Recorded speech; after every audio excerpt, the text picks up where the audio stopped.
గంటల సమయాన్ని దేవుని చేతులకు అప్పగిద్దాం. దేవునికి స్తోత్రం. హల్లెలూయా. గాలి వేయడం లేదు, మీకు సిరా కనిపించవచ్చు.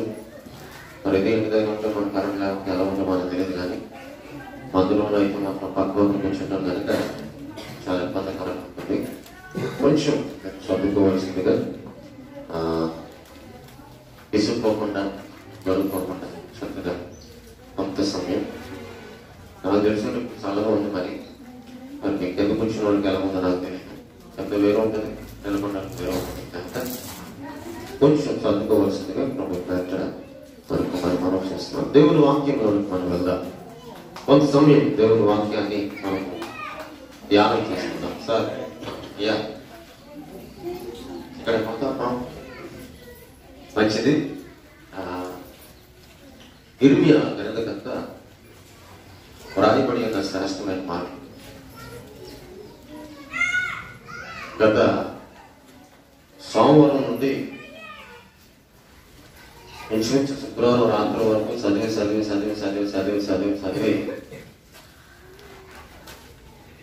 సిద్ధపరుచుకున్న మాటలు యెహోవాను విసర్జించడం వల్ల వచ్చే నష్టాలు.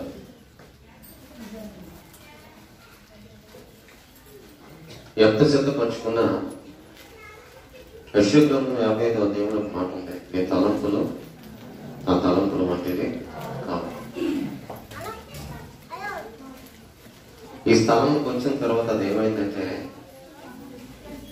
మారిపోయింది. ఏంటంటే యెహోవాను విసర్జించడం వల్ల వచ్చే నష్టాల గురించి కాదు మాట్లాడటం, భక్తులు చేయబడిన ప్రార్థన గురించి మాట్లాడటం. రైట్,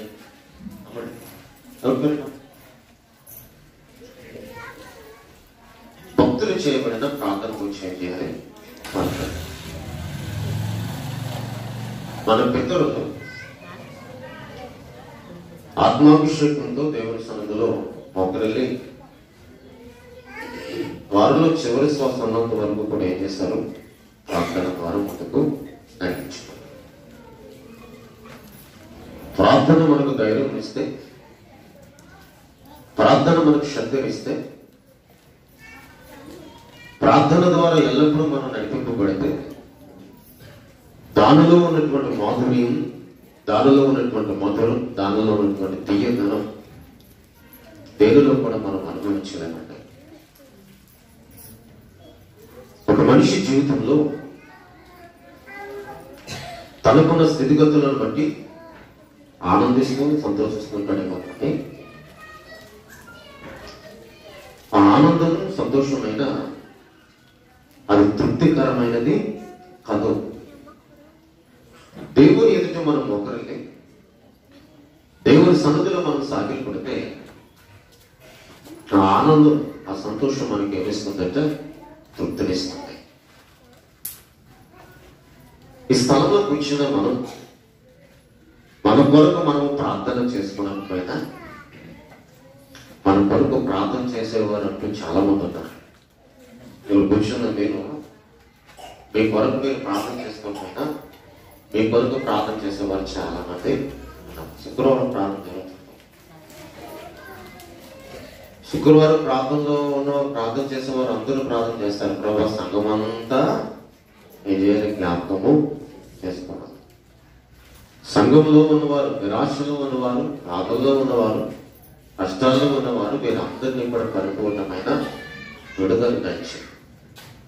వారు ప్రార్థన చేస్తున్న ప్రార్థనలో మనము కూడా ఇముడుకొని ఉన్నామా?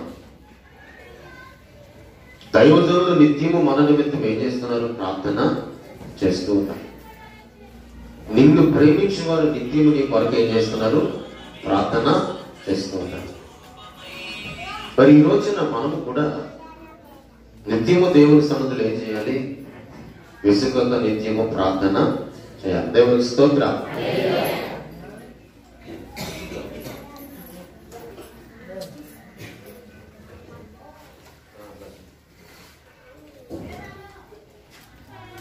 ముళ్ళెందు మైనస్ ముళ్ళెందు మైనస్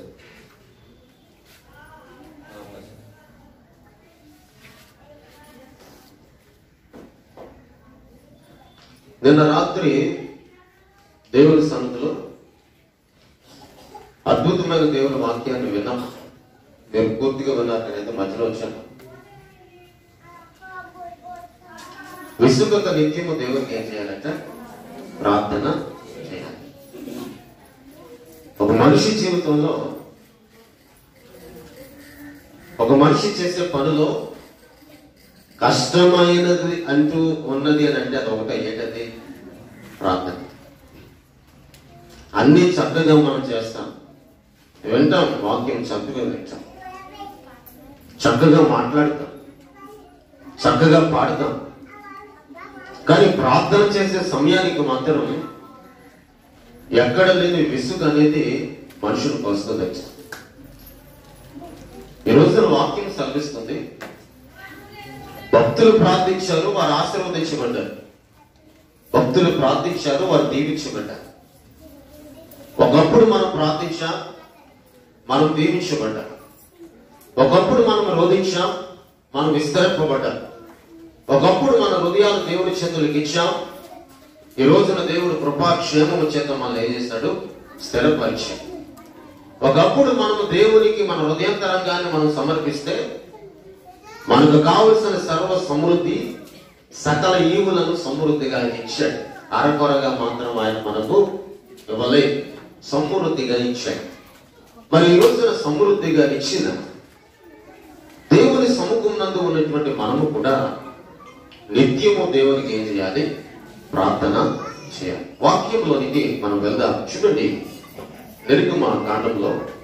సంఖ్యాకాండంలో కొన్ని వచనాలు మనం చదువుకుందాం. 21వ అధ్యాయం, సంఖ్యాకాండం 21వ అధ్యాయం 8వ వచనాన్ని మనం చదువుదాం. మోషే ప్రజల కొరకు ప్రార్థన చేయగా, యెహోవా, నీవు తాపకరమైన సర్పము వంటి ప్రతిమను చేయించి స్తంభము మీద పెట్టము. అప్పుడు కరువబడిన ప్రతి వాడును దాని వైపు చూచి బ్రతుకునని మోషేకు సెలవిచ్చాను. దేవునికి స్తోత్రం. హల్లెలూయా, హల్లెలూయా. ప్రజల కొరకు ప్రార్థించిన నాయకుడు ఎవరంటే మోషే. ప్రజల కొరకు ప్రార్థించిన నాయకుడు ఎవరు? మోషే. ఎందుకు ప్రార్థించవలసిన పరిస్థితి ఏర్పడింది అంటే, ఆ పై వచనాల్లో మనం చదివినప్పుడు, 4వ వచనం నుండి కూడా చదివినప్పుడు, యెహోవాకును మోషేకును విరోధముగా వారు ఏం చేశారు? మాట్లాడడం, సనగడం, గొనగడం మొదలుపెట్టారు. వ్యతిరేకముగా మాట్లాడడం వారు మొదలు పెట్టారు. మాకు తినడానికి తిండి లేదు, త్రాగడానికి ఏమి లేదు, నీరు లేవు, రకరకాలుగా వారు ఏం చేశారు? సనగడం మొదలు పెట్టారు. సనగడం అంటే మనకు బాగా తెలుసు, దానికి అర్థం మనకు తెలుసు. గొనుగడం వల్ల మనకు బాగా తెలుసు. ఇప్పుడు ఉదాహరణకి కరెంట్ లేదు ప్రజెంట్, మనలో ఏం మొదలవుతుంది? గాలి ఇకపోతే సనగడం మొదలవుతుంది. గాలి వేయకపోవడం వల్ల మనలో గొరుగుట అనేది మొదలవుతుంది. సమయం దాటిపోతే మనలో ఏం మొదలవుతుంది? సనగడం అనేది మొదలవుతుంది. జాగ్రత్తగా గమనించండి. దేవుని సన్నిధిలో అడుగు పెడుతూ ఉన్నవారు పాటలు పాడుతున్నప్పుడు కానీ, సాక్ష్యం చెప్తున్నప్పుడు కానీ, సంఘ విశ్వాసులు ప్రార్థన చేస్తున్నప్పుడు కానీ వారికి సమయం గుర్తురాదు. కానీ వాక్యం చెప్పేటప్పుడు మాత్రం ఏం గుర్తొస్తుందట? సమయం గుర్తొస్తుంది. సమయం అయిపోయిందంటే ఇంకా విడిచిపెట్టలేదు. మనుషుడు చదువుకుంట అనేది చాలా ఈజీ. ఒక మాట మనుషుని అనడం అంటే చాలా ఈజీ. ఖర్చు లేదు, నాలుగు ఒక నరం లేదట. ఏ మాట్లాడినా ఏం చేస్తుందట? మాట్లాడగలదు. అనేకులను అవమానపరుస్తుంది, అనేకులను హేళన చేస్తుంది, అనేకుల యొక్క హృదయాన్ని ఏం చేస్తుందట? గాయపరుస్తుంది. దీనివల్ల మనలో ఉన్నటువంటి సనుగుట వలన, ఎందుకంటే ఇక్కడ అంచుడు వారు యెహోవాకును మోషేకును విరోధంగా ఏం చేశారంట? మాట్లాడారు. దేవునికిని మోషేకును, ఇశ్రాయేలు ప్రజలకును దేవునికిని మధ్యవర్తిగా ఉన్న మోషేకును, ఇశ్రాయేలు ప్రజలకును తండ్రి అయిన దేవునికి మధ్యవర్తిగా ఉన్న దేవుడైన యెహోవాకును విరోధంగా మీరు ఏం చేశారు? మాట్లాడి సనుగి గొనిగి దేవుని దృష్టికి పాపము మూట పట్టుకున్నారంట. కొన్ని మార్లు కొన్ని దాన ధర్మాలు చేస్తాం మనం. ఎందుకంటే కాస్త పుణ్యము ఏం చేసుకోవాలి? పట్టుకోవాలి. చాలా మంది రోడ్డు అంటే పోతున్న వారిని కానీ, ఇంటికి ఎవరైనా వచ్చి భిక్షం అడుక్కుంటున్న వారిని కానీ చాలా చక్కగా చాలా ఆప్యాయత కలిగి చాలా చక్కగా ప్రేమిస్తూ ఉంటారు. ఇదిగో ఇది పట్టుకున్నాను, ఇదిగో అవసరం పడు. నేను గమనించేది ఏమిటంటే, నాన్నగారు ఉన్నారు కదా, ఆత్మీయ తండ్రి, మేమిద్దరు ఎక్కడికన్నా బయటకు వెళ్తే చేతపట్టు కూడా ఉంటున్నాం. ఎక్కడికి వెళ్ళా కాకినాడ వెళ్తాం, ఏదైనా ఆటోలో వెళ్తే ఇద్దరు కలిసి వెళ్తే నేను అనుకుంటాను, చాలా సార్లు అనుకున్నాను ఏదైనా ఊరేమో చెప్పరు. వెళ్ళే వరకు కూడా అక్కడికి ఆ స్థలంలో దిగేంత వరకు కూడా పలానా పనికి వెళ్తున్నాం అన్న సంగతి తెలియదు, నాకు తెలియదు. తిరుగుతా పక్కన ఉండదు కవర్, ఏది ఆటలు పక్కన ఉండదు కవర్, తిరుగుతా ఎందుకు అసలు ఎందుకు తెచ్చినట్టు నా ఆలోచన. ఎందుకు తెచ్చినట్టు కొన్నిసార్లు అక్కడికి వెళ్ళి ఆ పని చూసుకుంటారా అని వచ్చే లోపల కవర్ మాయమైపోయింది. ఏమైంది? చాలా సార్లు గమనించాను. ఒకసారి ఇద్దరు పెడాపోయింది పని మీద పెడాపోయింది, అప్పుడు కూడా కవర్ పట్టుకున్నారు. వెళ్ళి ప్రతిసారి కవర్ పట్టుకెళ్తారు, చూడబడికి ఏమవుతుందో లేదండి, కనపడటం లేదు, మాయమైపోయింది. ఇద్దరు కలిసారు భాస్కర్ దగ్గర, అక్కడ ఇద్దరు వెళ్ళినా ఇద్దరు వచ్చారు కవర్ ఆటలో. వస్తూ అక్కడ ఆపి అక్కడ అనుకోవడం అంటే అక్కడ దగ్గరికి అది ఏర్పాటు చేస్తాను.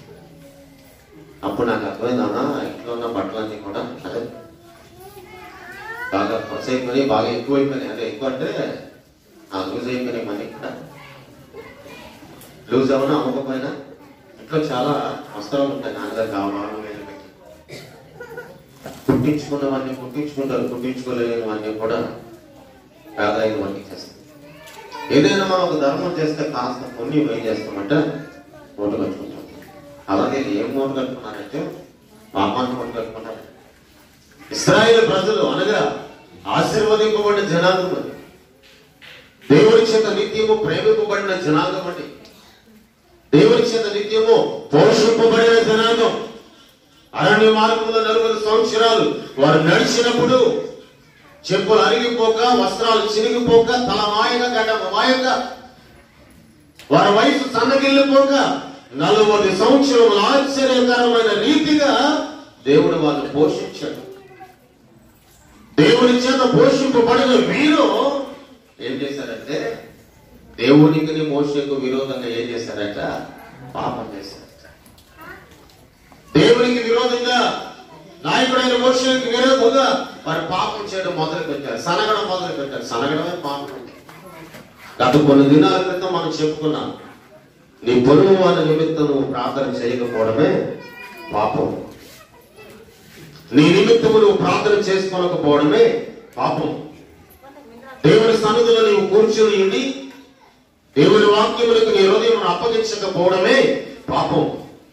ఇక్కడ కూడా ఇశ్రాయేలు ప్రజలు మాకు ఆహారం లేదు, త్రాగడానికి నీరు లేదు, ఏంటయా అని చెప్పి దేవునికి మోషేకు విరోధముగా సనగడం మొదలు పెడితే మోషే దేవునికి ప్రార్థిస్తున్నాడు, ఏంటి ప్రభువా? అప్పుడు తాపకరములైనటువంటి సర్పాలను దేవుడు ఏం చేశాడంటే వారి మధ్యలోనికి పంపించాడు.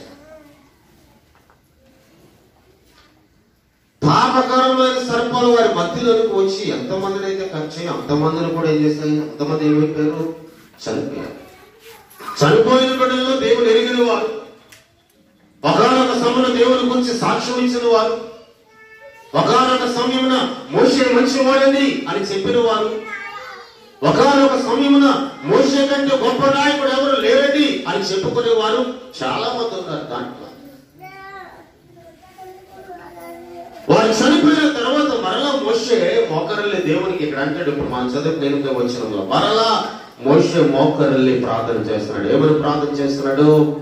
ఈ ప్రజల కొరకు మోషే తన ప్రజల కొరకు ప్రార్థన చేయడం మొదలు పెట్టాడు. ఒక విషయం గమనించండి, మీ ఆత్మీయ తండ్రి గారు, మన ఆత్మీయ తండ్రి గారు,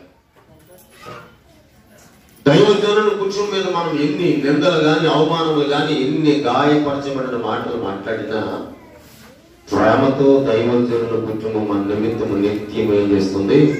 ప్రార్థన చేస్తుంది. మోషే అదే చేశాడు. మోషేను అవమానించిన వారు చనిపోయారు. ఇప్పుడు మోషేకి ఎలా ఉండాలి? చాలా సంతోషంగా ఉండాలి. అవునండి, మన తిట్టినోడికి ఏమైనా దెబ్బ తగిలింది అనుకోండి, మనకి ఎంత సంతోషం ఉంటుంది? చాలా సంతోషం ఉంటుంది కదా. మన మీద ఒక రాయిసిరిన వాడికి ఏదో చెయ్యి ఇరిగిపోయింది అనుకోండి, ఆ కింద పాలు కూడా ఇరిగిపోతే బాగుంది అనుకుంటాను. ఇది మానవుని నైతం. కానీ మోషే అలా అనుకోలేదు.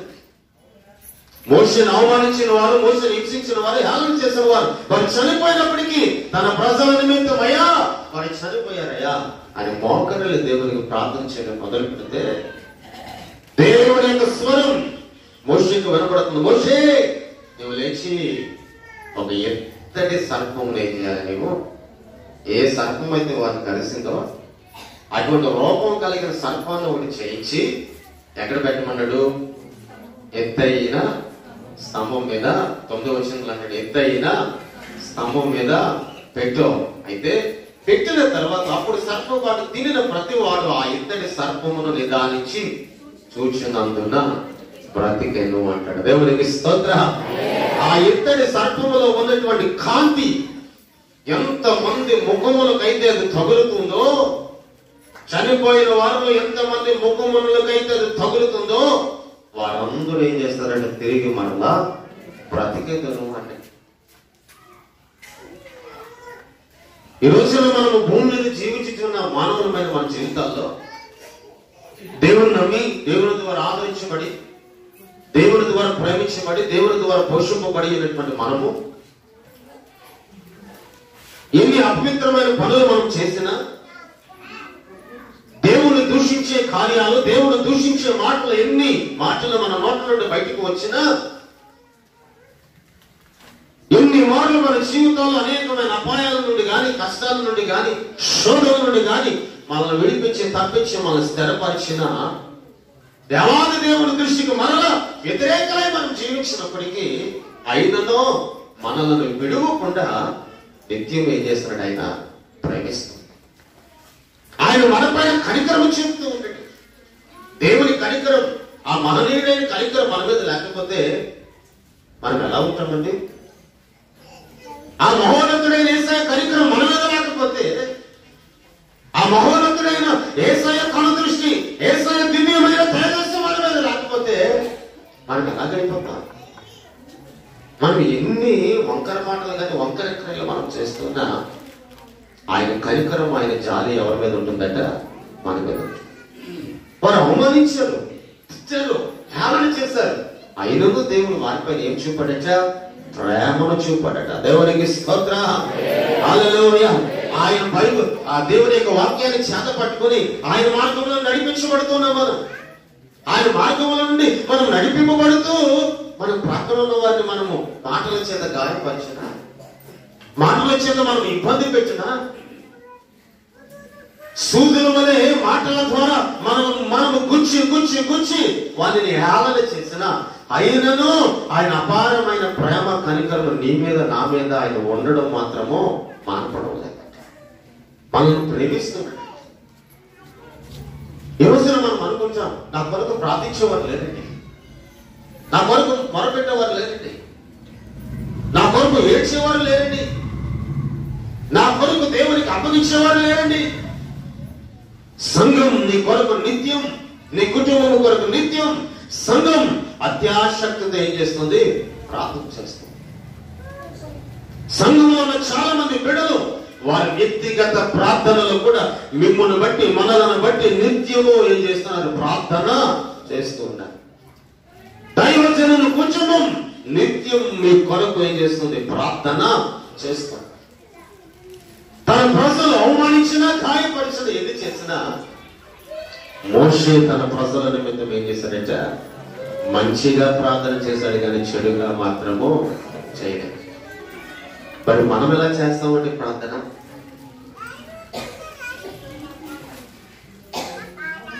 ఎవరైనా ఏదైనా ఒక హేళనకరమైన మాటలు మనుషుల యొక్క మాట్లాడినప్పుడు మన హృదయం చాలా నొప్పించబడుతుంది, బాధ కలుగుతుంది.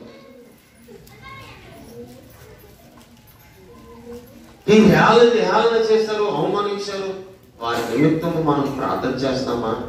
ఎలా ప్రార్థన చేస్తామా? ప్రభు వాళ్ళని హేళన చేశారు, వాళ్ళని హింసించారు, వాళ్ళని అవమానించారు. ఈ రోజున వాక్యం అంటాడు, ఇశ్రాయేలు ప్రజలు ఎన్ని మార్లు దేవుని దృష్టికి విరోధముగా వారు పాపం చేసిన తన ప్రజల నిమిత్తం మానక రెయిన్ బొగళ్ళు మోషే దేవునికి ఏం చేశాడు? ప్రార్థన చేశాడు. దేవునికి స్తోత్రం. హల్లెలూయా. నీవు నేను కూడా మన జీవితం ఎలాంటిదంటే పాపపు జీవితం. మన జీవితం ఎలాంటిదండి? ఎటువంటిదండి అంటే దోషభరితమైన జీవితం. మన జీవితంలో ఏమున్నాయి అంటే పరిశుద్ధత ఉందా? మన జీవితంలో యథార్థత ఉందా? 131 కీర్తనలు అంటాడు, యెహోవా నీవు దోషములని కనిపెట్టి చూస్తే ఎవరయ్యా నీ ఎదుట నిలవగలరు? ఎవరు నిలవగలరండి ఆయన ఎదుట? ఆయనను అపారమైనటువంటి కను దృష్టి మన పైన నివసింపచేస్తున్నాడు యేసయ్య. మరి ఈ రోజున దేవుని సన్నిధిలో ఉన్నటువంటి మనం ఇంత మలినము చేత, ఇంత మాలిన్యము చేత మన హృదయాన్ని అంతా కూడా అపవిత్రపరచుకొని ఉన్నటువంటి మనం అపవిత్రపరచుకుంటున్న మనం మాటల ద్వారా కానీ, చూపుల ద్వారా కానీ, చేతల ద్వారా కానీ, ఆలోచనల ద్వారా కానీ, మనం నడిచే నడవడికలు, మనం కదిలే కదలికలు, మనం చూసే చూపులో ప్రతి దానిని బట్టి రోజు దినము దేవుని దృష్టికి ఎంతో పాపాన్ని మనం ఏం చేస్తున్నాము? కానీ ఈ రోజున వాక్యం అంటాడు, లేదో తన ప్రజలు అంటే యేసయ్యకు చాలా ఇష్టం. మరి యేసయ్య అంటే మనకి ఎలా ఉండాలి? కష్టముగా ఉండాలి, ఇష్టముగా ఉండాలి. తన ప్రజలను ఆయన ప్రేమిస్తూ ఉండండి. తన ప్రజలను ఒక తల్లి వారిని ఆదరించినట్లుగా తన ప్రజలను ఆయన ఏం చేస్తున్నాడు? ఆదరిస్తూ ఉన్నాడు. తప్పిపోయిన గొర్రె వెళ్ళి త్రోవ తప్పిపోయి తిరుగుతూ ఉన్న ప్రతి ఒక్కరిని వెనక రక్షించినట్లుగా కాపాడగా మనల్ని ఏం చేస్తున్నాడు? ఆయన ఒక సంరక్షణ మనకు కలుగు చేస్తున్నాడు. మరి ఆ రోజున మోషే దృష్టికి కానీ, ఇశ్రాయేలు ప్రజల దృష్టికి కానీ వారి మాట వినకుండా చెడిపోయి తిరిగిన వారి నిమిత్తము మోషే ఎలా ప్రార్థన చేశాడంటే, వారు బ్రతకాలయ్యా అని ప్రార్థించాడు. కానీ వారు ఇలా చేశారయ్యా, వారిని అలాగే వదిలే అని చెప్పి ఏనాడు కూడా ఏం చేయలేదంటే ప్రార్థించారు.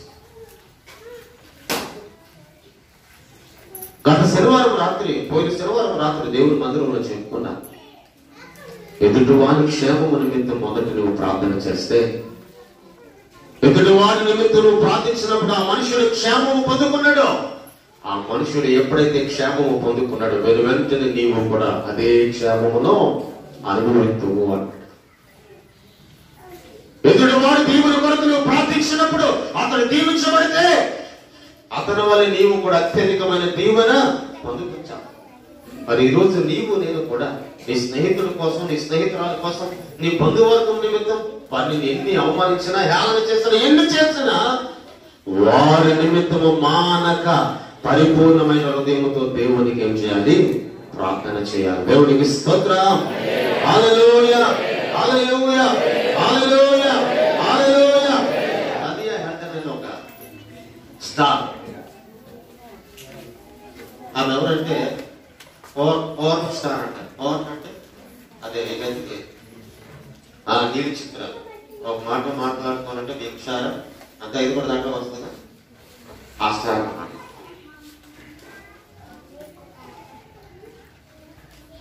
తల్లిదండ్రులు లేనటువంటి స్థితి, కడు పేద స్థితి, తినడానికి కూడా తిండలేని స్థితి.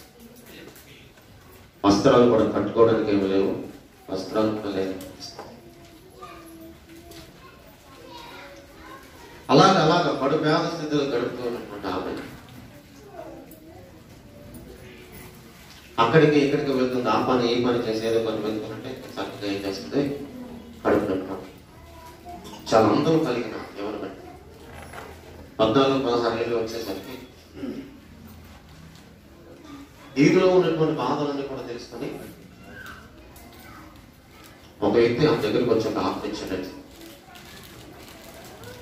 పలానా సినిమాలను నటిస్తే కొన్ని లక్షల రూపాయలు నీకు వస్తాయి. ఒక నెలలో 30,000 US డాలర్స్ అంటే 30,000 US డాలర్స్ అంటే ఎంత రేటు? డాలర్స్ గురించి తెలుస్తుంది అంటే లక్షలు ఉంటుంది. 30,000 US డాలర్స్ అంటే ఎంత? ఇంచుమించు చాలా మంది లక్షలు. ఒక నెలకు 30,000 US డాలర్స్ అంటే ఆ సినిమాలో యాక్ట్ చేస్తాం. ఆ సినిమా ఎటువంటి సినిమా అంటే నీలి చిత్రం.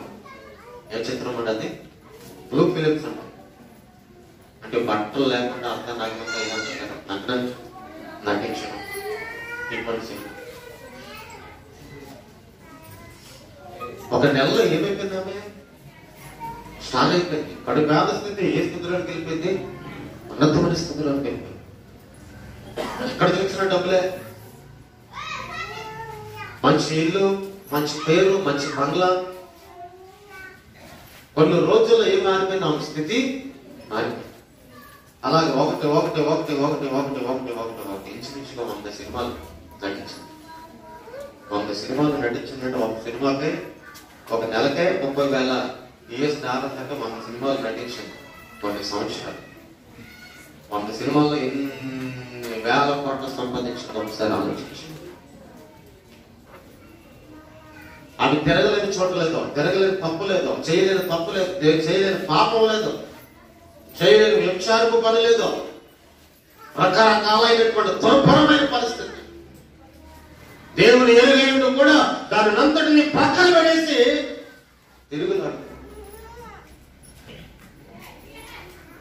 ప్రపంచంలో కార్లన్నింటిలో కూడా విలువైన కారు ఏంటంటే ఎందుకు కరారే లేదంటే కొన్ని లక్షల రూపాయలు ఖరీదు అనుకుంటా, కొన్ని కోట్ల రూపాయలు అనుకుంటా, కానీ కోట్ల రూపాయలు లక్షలు. అటువంటి కారు కొనుక్కున్న కారులో తిరగడం మొదలు పెట్టింది. 100 సినిమాలు అయిపోయింది. ఇక చాలా ఎందుకులే ఈ జీవితం అని చెప్పేసి ఏంటిది, ఎన్ని కోట్ల రూపాయలు ఉన్నాయి, ఏం చేసుకోను అనే ఆలోచన తనలో ఉందో లేదో తెలియదు. కానీ త్రాగుతూ తిరుగుతూ ఆ నీలి చిత్రాల్లో యాక్ట్ చేయాలంటే తన మనసు అంగీకరించకపోయినా ఒప్పుకోకపోయినా మెల్లమెల్లగా డ్రగ్స్ అనేది అలవాటు చేస్తుంది.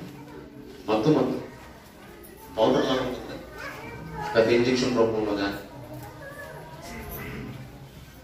ఆ డ్రగ్స్ ఇంజక్షన్ చేసుకున్నా పౌడర్ అది మత్తు పీల్చినా వల్లు వాయ అసలు ఏది కూడా ఆమె ఏం చేస్తుందో కూడా ఆమెకి దానికి అలవాటు పడిపోయి 100 పైగా చిత్రాలు ఫోన్ చేసి అయిపోయి ఒక రోజు నా ఫ్రెండ్స్ తో హ్యాపీగా జాలీగా ట్రిప్ వెళ్తుందట, ప్రయాణిస్తుంది. చాలా వేగంగా ప్రయాణిస్తుంది. వాళ్ళు కానక రోడ్డు కానక మత్తులో ఉండి తిరుగుతూ ఉన్నటువంటి ఆమె వెనక వచ్చే ఒక ట్రక్, గూడ్స్ లా ఉంటుంది కదా ట్రక్, వేగంగా వచ్చాము. కారు కొడితే కారు నుంచి ఆడేమైందండి, నుంచి అయిపోతుంది. ఎట్టకేలకు కారులో నుండి బయటికి తీశాడు. బ్రతికింది. బ్రతికిన తర్వాత హాస్పిటల్లో జాయిన్ చేసి కళ్ళు తెరిచినట్టే నేను ఎప్పుడన్నాను ఏమైంది అని వచ్చే పలానా సమయంలో పలానా ట్రక్, పలానా నెంబర్ గల ట్రక్ వచ్చి నేను ఏం చేసింది, కార్ని తీసుకుంటాను. హాస్పిటల్లో ఉండి బెడ్ మీద ఉండి తన గత స్థితి పూర్వ స్థితిని జ్ఞాపకం చేసుకుంటుంది. నా కొరకు ప్రార్థించేవారు, నా కొరకు ఏడ్చేవారు, నా కొరకు అంగలార్చిన వారు ఎందరో ఉన్నప్పుడు గత స్థితిలోనికి జ్ఞాపకంలోకి వెళ్ళింది. ఈ రోజుల్లో చాలా మంది చూడండి, ఇప్పుడు ఆశీర్వదింపబడిన తర్వాత పూర్వ స్థితి జ్ఞాపకం ఉండదు చాలా మందికి. ఇప్పుడు ఉన్న స్థితి కంటే నీ పూర్వ స్థితి చాలా శ్రేష్టమైన. గతంలో ఎప్పుడూ కూడా మనం ఏం చేయకూడదట, మర్చిపోకూడదట. గత స్థితి జ్ఞాపకం చేసుకుంటూ అయ్యా ఇక ఈ రోజు నుండి ఆ పాపపు పనులోనికి కానీ ఆ దుర్భరమైన పనులోనికి కానీ నేను ఏం చేయాలంటే అడుగు పెట్టాను. వాటినన్నిటిని వదిలేస్తాను. వాటి ద్వారా వస్తున్న ధనమును విడిచిపెడుతున్నాను నేను. వాటి ద్వారా వస్తున్న పేరు ప్రఖ్యాతులు ఎన్ని రాలేమన్నా అవన్నీ నాకు వద్దయ్యా. నాకెవరు కావాలి? నీవే కావాలి. హాస్పిటల్ బెడ్ మీద పడుకుని ఏడుస్తుంటాను. డిశ్చార్జ్ అయింది, ఇంటికి వచ్చింది. కొన్ని దినాలు చక్కగా ఇంట్లో ఉంది, ప్రార్థన చేసుకుంది. పాస్టర్ గారి దగ్గరికి వెళ్ళింది. గతం అంతా అందరికీ తెలుసు, దేశమంతా తెలుసు ఆమె కోసం. పాస్టర్ గారు చెప్పింది. పాస్టర్ గారు అన్నారు, ఎంతటి ఘోర పాపం అయినా సరే దేవుడు ఏం చేస్తాడు? పాపం స్థితి నుండి విడిపిస్తాడు. క్షమించగలిగే మనసు కలిగిన వాడు ఆయన. 86 కీర్తనలో 5వ వచనంలో అంటాడు, యెహోవా నీ ఉదయాలను క్షమించుటకు సిద్ధమైన మనసు గలవాడు నీవు. ఈ రోజున మోషే మోకరిల్లి ప్రార్థించినప్పుడు, ప్రజల నిమిత్తం ప్రార్థించినప్పుడు వారి పాపములను క్షమించి తన ముఖ కాంతి ద్వారా వారు ఏం చేశాడు? తిరిగి మరలా బ్రతికించాడు. ఈ సహోదరు కూడా దేవుని యొద్దకు వచ్చింది. అయ్యా నా పాపం స్థితిని విడిచిపెడుతున్నాను, నా దౌర్భాగ్యపు స్థితిని విడిచిపెడుతున్నాను, నా హీనమైన స్థితిని విడిచిపెడుతున్నాను. నాలో ఉన్న ఆలోచన, నాలో ఉన్న తలంపు, అయ్యా ఇదిగో నా ఎదుటిగా ఉన్న పాస్టర్ గారికి తెలియకపోయినా నీవు చూస్తున్నావు, నీవు సమస్తమైన వాడు, నీ చేతులకు అప్పగిస్తున్నానయ్యా. నాలో ఉన్న పాపమును తుడిచివే, నేను నీ కొరకు బ్రతుకుతానని చెప్పి దేవుడి కొరకు బ్రతకడం మొదలు పెట్టకపోయి పాస్టర్ గారి దగ్గరకు వచ్చారు. కొన్ని సంవత్సరాలు అయిపోయిన తర్వాత పాస్టర్ గారు తన ఇంటికి వెళ్ళమ్మా, నేను నిన్ను ఏం చేస్తాను? పెళ్లి చేసుకుంటాను. చక్కగా ఒక పాస్టర్ గారు, పేరుగాంచిన పాస్టర్ గారు వివాహం చేసుకున్నారట. 100 సినిమాలు, నీలి చిత్రాలు నటించిన ఆమె ఇప్పుడు బైబిల్ గ్రంథాన్ని చేత పట్టుకొని అనేకుల కొరకు ఏం చేస్తుందంటే ప్రార్థన చేస్తుందట. దేవునికి స్తోత్ర. పరిస్థితులు, ప్రార్థన అనేది పరిస్థితులు ఏం చేస్తుందట? మార్చివేస్తుందట. నీవు నేను అనుకుంటాం అలాగే ఉంటామండి, అదే స్థితిలో ఉంటామండి. నువ్వు అలాగనుకుంటే అలాగే ఉంటామా? అలాగ ఆలోచిస్తే అలాగే ఉంటామా? మనం అదే ఆలోచన ఉంటే లేవలేం పైకి. మనం అదే ఆలోచనలో ఉంటే మన జీవితంలో ఏది కూడా మనం సాధించలే. ఈ రోజున వాక్యం అంటాడు, తన ప్రజల నిమిత్తం మోషే ప్రార్థన చేయడం మొదలు పెట్టాడు. నీ నిమిత్తం అనేకులు ప్రార్థిస్తున్నారు. అనేకుల నిమిత్తం ప్రార్థన చేయవలసిన బాధ్యత ఈ స్థలంలో ఉన్న ప్రతి ఒక్కరి మీద ఉన్నాయి. నీ ప్రక్కన కూర్చున్న వ్యక్తి నిమిత్తం ప్రార్థన చేసే బాధ్యత నిమిత్తం ఆ వ్యక్తి కొరకు ప్రార్థన చేయడం మొదలు పెట్టావు. ఆ వ్యక్తి ఆశీర్వదించబడితే నీవు ఆశీర్వదించబడతావు. ఆ వ్యక్తి ఆశీర్వాదం నుండుకొనుటకు ముందడి కంటే ముందుగా నీ కుటుంబం బహుగా హెచ్చింపబడుతుంది. వారు ఆశీర్వదింపబడితే నాకేంటండి, వారు దీవించబడితే నాకేంటండి, వారు హెచ్చింపబడితే నాకేంటండి. ఇది ప్రజెంట్ ట్రెండ్. అవునండి, ప్రజెంట్ ట్రెండ్ అయితే ఒక నీట్గా మంచిగా షర్ట్ వేసుకుని ఎవరైనా కనపడితే మన కళ్ళు ఎలా ఉంటాయట? మన కళ్ళకి ఎలా ఉంటుంది? మంచి షర్ట్ వేసుకుని వచ్చారంటే మన కళ్ళు ఎలా ఉంటాయి? అటు సినిమా అయిపోయిందా? ఏమైపోయింది? ఎంత స్టైల్ వచ్చు, ఎంత పోజొచ్చు. అవునా? ఉదాహరణకు మంచి చీర పడుతుంది, మీరు రండి మందిరం, చూపంతా ఎవరి మీద ఉంటుంది? ఈరోజు వాక్యం అంటాడు అట్లాగే కాదు, అటువంటి మనసు కాదు. నీ ప్రక్క వ్యక్తి నిమిత్తము ప్రార్థించవలసిన బాధ్యత నీ మీద ఉంది. మార్పు లేని వారి నిమిత్తము ప్రార్థించవలసిన బాధ్యత మన మీద ఉంది.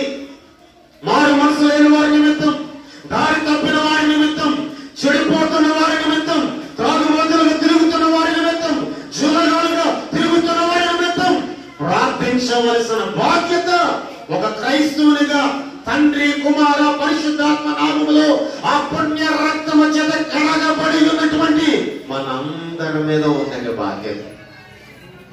మనం అనుకుంటాం ఏం చేస్తామండి, ఏముందండి పాపం ద్వారా ఏమొస్తుందండి? నీవు అలా గనుకులు వదిలేస్తున్నావు కనుకనే దేవుని యొద్ద నుండి సరైన క్షేమ స్థితిని, ఆశీర్వాద స్థితిని అనుభవించలేకపోతున్నా.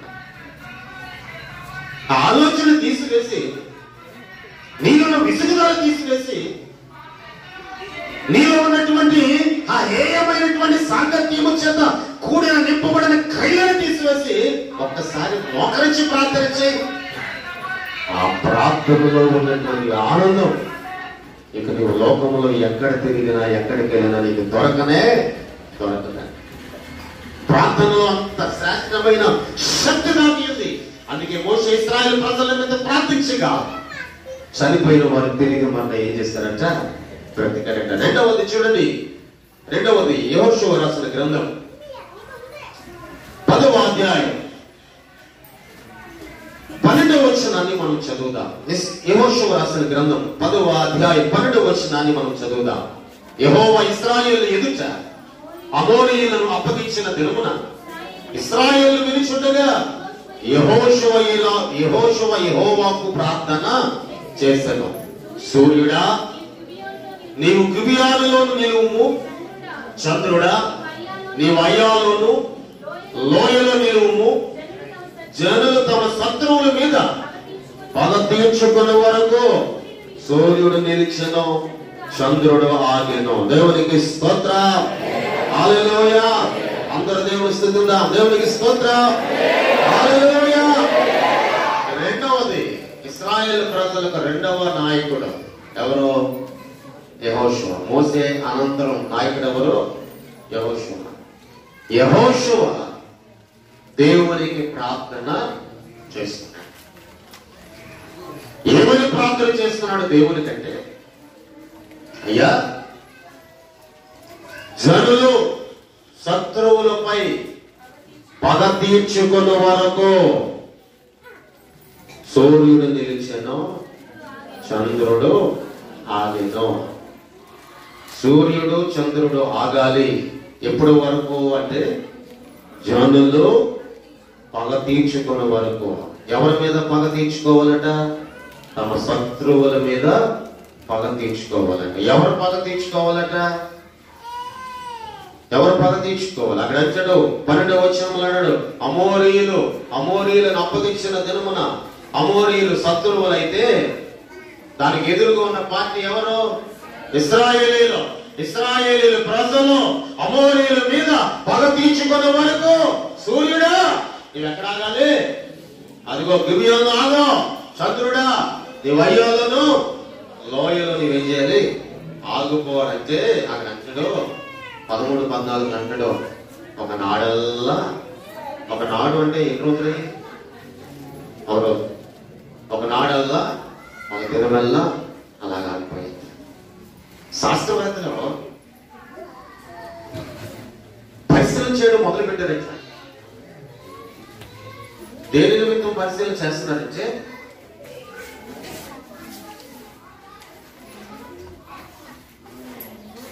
రోజుకి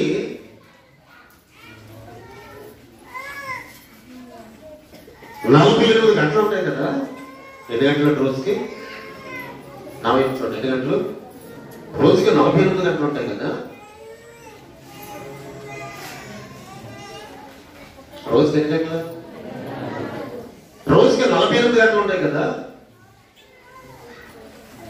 ఉన్న 24 గంటలు ఏమైపోయాయి?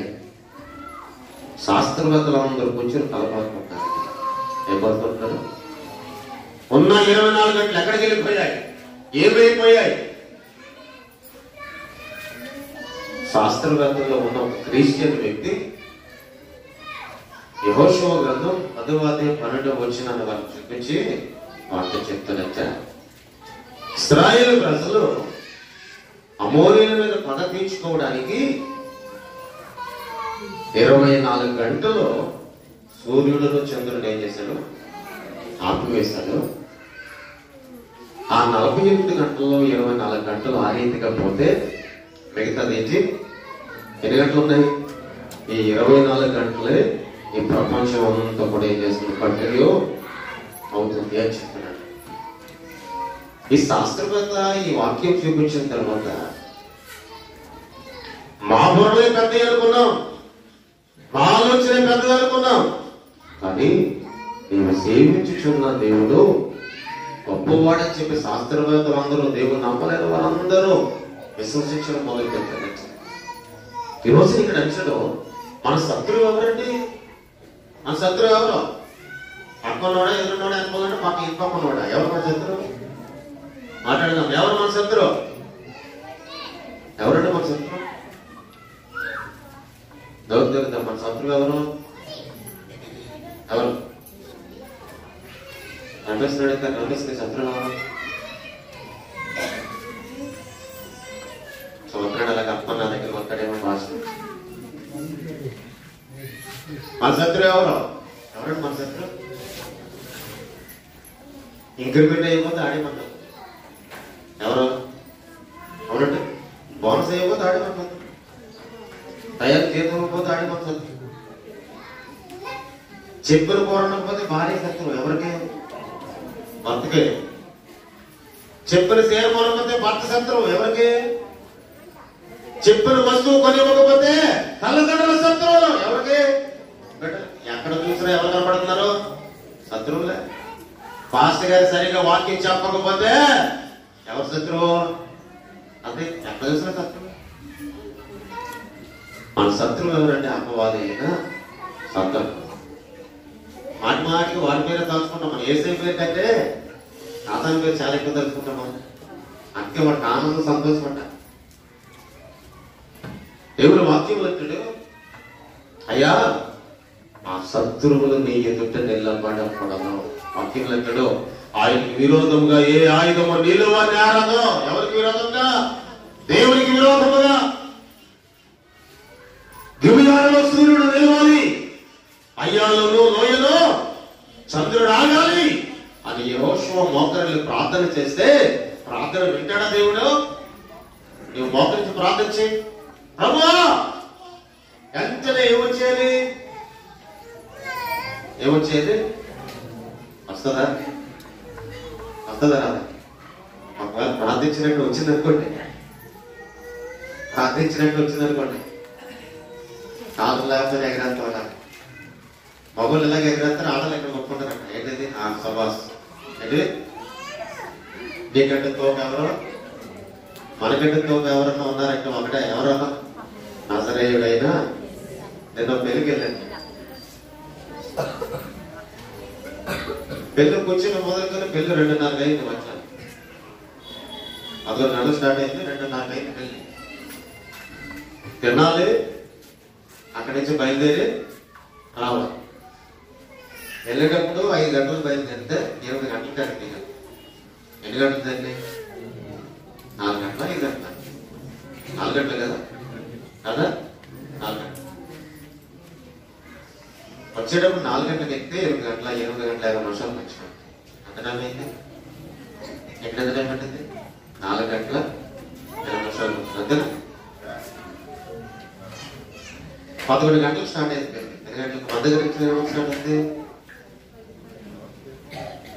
పెళ్లి స్టార్ట్ అయిన దగ్గర నుంచి మాస్టర్ గారు అంటారు, ఈ రోజు వేదిక మీద సెక్టర్ ఆఫ్ అట్రాక్షన్ ఎవరంటే పెళ్లి కుమార్. ఎవరు? మనకంటూ మనకంటూ అట్రాక్షన్ ఇచ్చేవాడు, సెంటర్ ఆఫ్ అట్రాక్షన్ ఇచ్చేవాడు ఎవరు? నేను ఇక్కడ ఉన్నాను.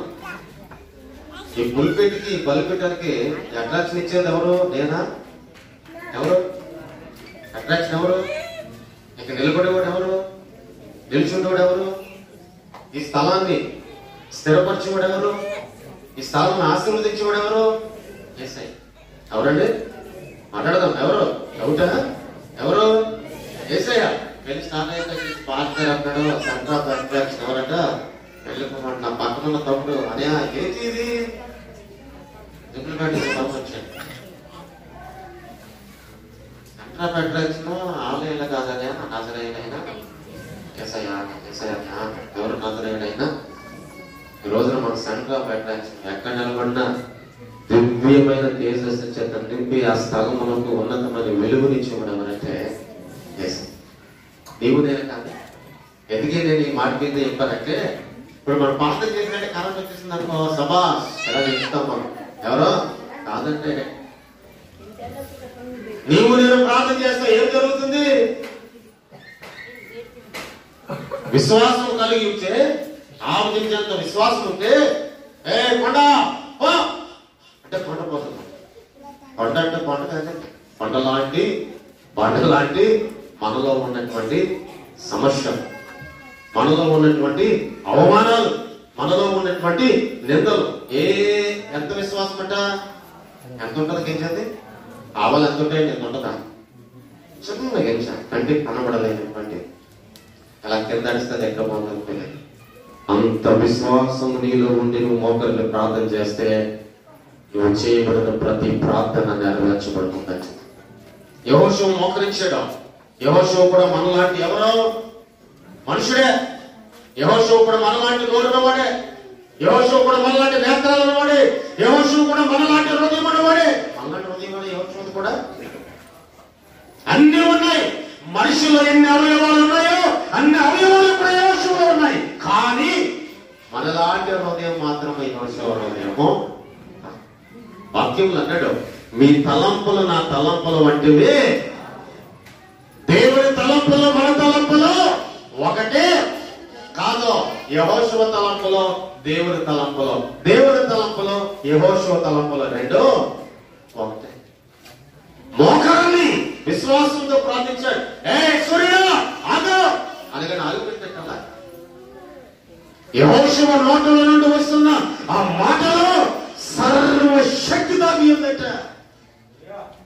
చంద్రుడు ఆగు అనగానే ఆగిపోయిందట. ఆ రెండు అలా ఆగిపోయిందట. ఇక్కడ ఏం జరుగుతుందంటే యుద్ధం జరుగుతుంది. సూర్యుడు ఆగు అనగానే ఆగిపోయింది. చంద్రుడు రావడానికి సూర్యుడు ఆగిపోయింది. టైం అయిపోతుంది. ఎంత టైం అయిపోతుంది? సాయంత్రం అయిపోతుంది. ఎవరు రావాలి? చంద్రుడు రావాలి. ఆ టైం అవ్వకపోతే ముందుగా చెప్పాడు, చంద్రుడా నీవు కూడా అక్కడే. ఆ పట్ట పొగల్లో నిండు వెన్నుల్లో ఏం జరుగుతుంది? యుద్ధం జరుగుతుంది. అమోనీయులు వారి ఎదుట నిలువ లేకుండా ఏం చేశారట? పారిపోయారట. దేవునికి స్తోత్రం. నీలో ఉన్న సమస్యలు వినండి జాగ్రత్తగా. తమ్ముడు ఫోన్ పక్కన పెట్టే.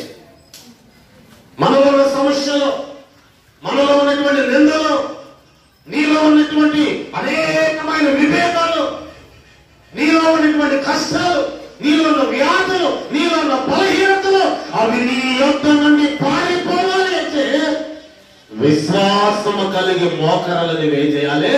ప్రార్థన చేయాలి.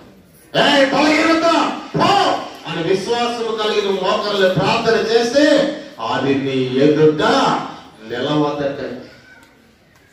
సమస్య నా ఎదురుని పో.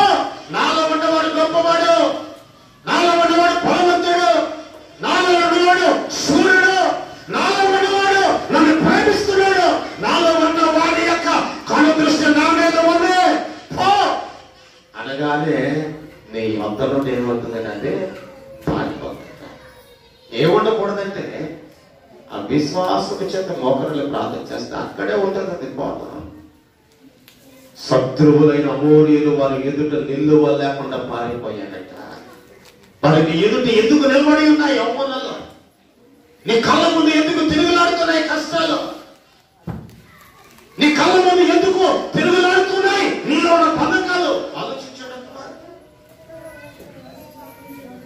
నీలో ఉన్నటువంటి అసహనం, నీలో ఉన్నటువంటి నిందలు ఎందుకు ఇంకా ఇంకా ఇంకా అక్కడ టెస్ట్ చేసి ఎందుకు కూర్చున్నాయి? వాటిని నువ్వేం చేయలేదు, గద్దించలేకపోతూ ఉన్నా. వాటిని గద్దించలేకపోవడానికి కారణం ఏమిటంటే వాక్యములో, ప్రార్థనలో, దేవుడికి హృదయం ఇచ్చడంలో మనం ఏమైపోయాం? బలహీనమైపోయాం. వాక్యములు అంటడం, యాకోబు పత్రికలు అంటడం, లోకములో ఉన్నవాడి కంటే నీలో ఉన్నవాడు ఎవరో గొప్పవాడు. ఆ గొప్పవాడిని ఎవరైతే కలిగి ఉంటారో వారి ఎదుట ఉన్న ప్రతి శత్రువుని ఏం చేస్తారట? గద్దించగలుగుతారట. వారు గద్దించగా వారి ఎదుట నిలువ లేకుండా అవి ఏం చేస్తాయట? పారిపోతాయి. మరి ఈ రోజున యెహోషువ ప్రార్థన చేయగా ఆ రెండు అక్కడ ఆగిపోయాయి. ఆ రెండు ఆగిపోయాయి. ఒక చిన్న మనం చెప్తాం, జాగ్రత్తగా ఉండండి.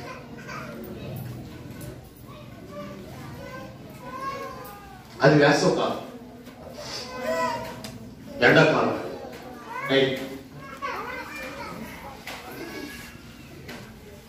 ఎండాకాలం అందరూ కూడా ఎక్కువగా బయట పడుకుంటారు. అక్కడ చాలా ఉంటుంది కాలేజ్. ఒక ఫ్యామిలీ కొడుకు కూతురు భార్య భర్త 2 మంచాలు వేసుకుని బయట ఇంటి వాకులో పడుకుంటారు.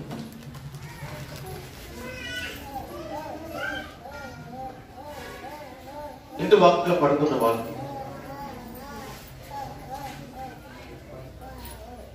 ప్రార్థన చేస్తుంది. కొంత సమయం దేవుడికి అప్పగించి పదలా పడుకున్నారు. మధ్యరాత్రుల్లో భర్తకు మెలకు వచ్చింది. ఎప్పుడు లేవలేని వాడు ఆ రోజు మెలకు వచ్చి లేచాడు. లేచి కూర్చుని ప్రార్థన చేయడం మొదలుపెట్టాడు. ఏం చేయడం మొదలుపెట్టాడు? ప్రార్థన చేస్తాడు. ప్రభా నాకు బలహీనుడు, పనికి వెళ్తాడు, కష్టపడుతున్నాడు. పనికి వెళ్ళి కష్టపడుతున్నా సరే ఎవరద్దు బలహీనుడు. బలహీనులను బలపరిచేవాడు ఎవరచ్చా? చేశాడు. ప్రార్థన చేస్తూ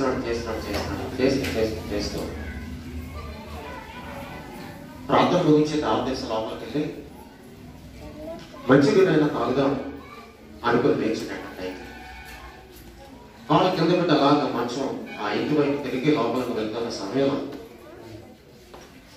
ఇక్కడ నుండి అంత దూరం పొడవ కలిగినటువంటి ఒక విశేష పాము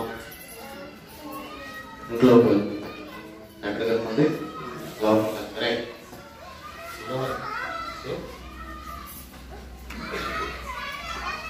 పొడవాటి పాము ఎక్కడికి వెళ్తుంది? ఇంట్లోకి వెళ్తుంది. ఇంచు వైపు తిరిగి లోపలికి వెళ్ళే వ్యక్తి అక్కడ ఆగిపోయాడు. పక్కింట్లో ఎవరన్నా పిలుద్దామా అని అంటే అర్ధరాత్రి ఎవరు వస్తారు?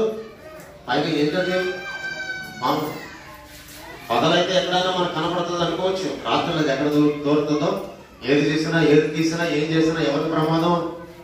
మనకే ప్రమాదం. ఎవరిని పిలవలేదు. లోపలికి వెళ్ళేది ఎక్కడ ఉందో చూసి దాన్ని కొట్టే శక్తి బలం కూడా తన దగ్గర వచ్చి అర్ధరాత్రి ఎక్కడ దావతేసి ఒకవేళ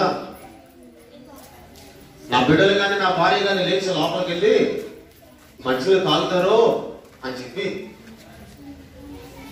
పడుకోకుండా ఇంకా మంచి మీద అలాగా కూర్చొని దేవునికి ప్రార్థన చేయడం, స్తోత్రం చెప్పడం మొదలుపెట్టి అది ఎంతకి రాదు అంతగా రాదు. లోపలికి వెళ్ళిపోయింది. ప్రార్థన చేస్తున్నాడు. ప్రభువా ఎంతటి కార్యమైనా నాకు మాకు అసాధ్యం కాదు, నీకు అసాధ్యమైంది కాదయ్యా. నేను బలహీనుడను, ఎప్పుడో చనిపోవలసిన వాడు, నా బిడ్డలకు తండ్రిగా నా భార్యకు భర్తగా ఉండకుండా ఈ భూమిని విడిచి వెళ్ళిపోవలసిన వాడిని. అటువంటి నన్ను నువ్వేం చేస్తావో స్వస్థపరిచి బాగు చేసి ఈ భూమి మీద నేటికి సజీవులుగా ఉంచావయ్యా. అది నీకు సాధ్యమైంది. ఇది సాధ్యమవుదా అయ్యా? నీ నామం ద్వారా దీనుడైన నేను నీకు ప్రార్థన చేస్తున్నాయా. ఆ భయంకరమైన ప్రమాదపు శక్తులు నేను చేయాలి, మమ్మలను విడిపించాలి. లోపలికి వెళ్ళినటువంటి విశేషత్వం అయ్యా బయటికి నీ నామం ద్వారా ఏం చేయాలి? రప్పించి నిద్ర పోకుండా ప్రార్థించండి. మొదలుపెట్టాడట. ప్రార్థన చేస్తున్నాడని చూస్తున్నాడు. దేని కోసం చూస్తున్నాడు అంటే బయటికి పాము వస్తుంది అని చెప్పి చూస్తలేదు, కానీ ఏదో ఒక రకంగా దేవుడు నా ప్రార్థన మీద ద్వారం తెలిసి దాన్ని బయటికి రప్పిస్తాడు. దేవుని కార్యం కోసం అతను చూస్తున్నాడు. దేవుని కార్యం కోసం చూస్తూ ఎంతకే రాదు అంతగా రాదు అని చెప్పి మరలా ప్రార్థన ముగించుకుని మంచం చదువుకుని పడుకున్న లోపల ఇంటివైపు తిరిగి తలగడి మీద అలా తలవాల్చి ఇంటివైపు చూసి అలా పడుకున్నాడు. ఇంటివైపు చూస్తున్నాడు. మంచం మీద మనిషి ఉన్నాడు, కానీ తన చూపు అంతా కూడా ఎక్కడుంది? దాని కారణం ఏంటంటే ఒకవేళ నా భార్యకి తెలీదు, నా బిడ్డలకు తెలీదు, అందులో విశేషాల్పము వెళ్ళింది ఉంది. ఒకవేళ మీరు ఎక్కడ వెళ్తారు అని చెప్పి అలాగే మంచం మీద ఉంటే అలాగే చూస్తున్నాడు. చూస్తూ చూస్తూ చూస్తూ ఉండగా లోపల నుంచి కొన్ని ఎలకలు, ఏంటంటే కొన్ని ఎలకలు ఇంత పొడవు నుండి అంత పొడవు ఉన్నటువంటి పాము, ఆ ఇంట్లో చాలా ఉంటాయట ఎలకలు, చాలా ఎక్కువ ఉంటాయి. నేను చదివిన దగ్గర అదే దేని గురించి రాయబడిందంటే ఎలకల దండానికి వెళ్ళిందండి లోపల. ఏ దండానికి వెళ్ళిందంటే అది ఏ దండానికి వెళ్ళినా ఎవరికి భయం ఉంది? మనకు భయం. ఇంత దూరం అంత పొడవు ఉన్నటువంటి పామును కొన్ని ఎలకలు చంపి తోటను పొరపట్టుకుని బయటకు తీసుకొచ్చాయి. ఏంటి? పామునే. వెంటనే మళ్ళా లేచి మంచం దగ్గర మోకరులు, అయ్యా నీవు నా ప్రార్థన విన్నా, నా ప్రార్థన నీవు ఆలకించావు, నీకు వందనాలయ్యా అని దేవుడు స్తుతించడం మొదలుపెట్టాడు. ఉదయం లేచిన తర్వాత దాన్ని దీపం అలా వదిలేస్తాడు. ఉదయం లేచిన తర్వాత అందరిని పిలిచి చూపించాడట, ఇదిగో దీన్ని మేము చంపుకుంటాం. అది లోపలికి వెళ్ళింది. నేను కేవలం ప్రార్థన చేస్తాను. ప్రార్థన విన్న దేవుడు దానియేలు సింహాల కూరలో ముంచే ముందుగా సింహముల యొక్క నోరును దేవుడు ఎలాగ మూసివేశాడో అలాగన ఎలకలతో దేవుడు మాట్లాడి దాన్ని ఏం చేశాడు? సంపింపచేసి బయటికి రప్పించాడు. నా దేవునికి మహిమ, నా దేవుడు నా ప్రార్థన విన్నాడు అన్న వారందరూ ఎదుట దేవుని గురించి సాక్షిలోడు మొదలు పెట్టాడు. దేవునికి స్తోత్రం. హల్లెలూయా. అలాగే ఇక్కడ యెహోషువ ఏం చేస్తున్నాడు? మోకరిల్లాడు, అయ్యా సూర్యుడా ఆగు, చంద్రుడు ఆగానికి అక్కడ ఆగిపోయాయి. జనులు అనగా శత్రువుల్లో వారి ఎదుట నిలువ లేకుండా వారు పారిపోవటకు, వారు నిలబడకుండా ఉండుటకు ఇశ్రాయేలీయుల ప్రజలకు దేవుడు అపారమైన నూతన శక్తిని. దానికి కారణం ఏంటంటే దైవజనుడైన యెహోవా, నాయకుడైన యెహోషువ, దైవజనుడైన యెహోషువ ప్రజలందరినీ కూడా ఒక శ్రేష్టమైన మార్గంలో నడిపింపజేసే యెహోషువ వారి నిమిత్తము నిండు మనసుతో దేవునికి ఏం చేశాడంటే ప్రార్థన చేశాడు. దేవునికి స్తోత్రం. హల్లెలూయా, హల్లెలూయా.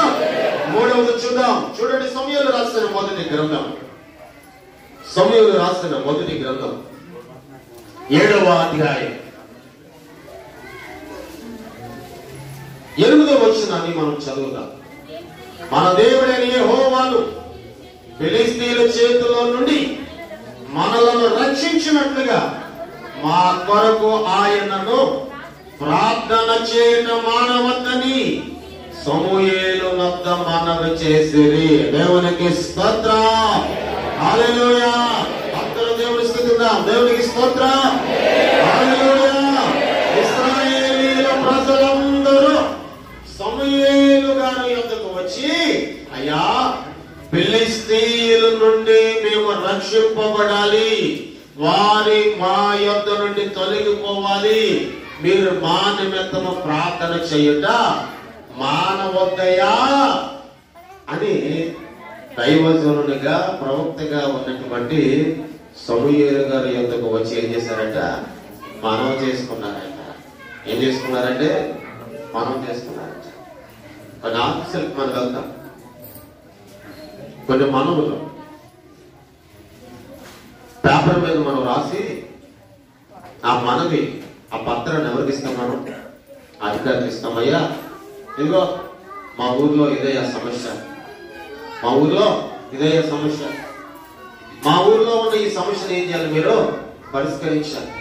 మనం కూడా కొన్ని మనవుల దేవునికి అప్పగిస్తామయ్యా, నా మనవి ఆలకించాను. దావీదు కీర్తన గ్రంథంలో మనం చూస్తే మనవులు అనే మాట చాలా మాటలు రాయబడి, నా మనవి ఆలకించు, నా ఆత్మధ్వని ఆలకించు, నీవు నా మాటలో సెవయొక్కము, చాలా చోట్ల రాయబడి.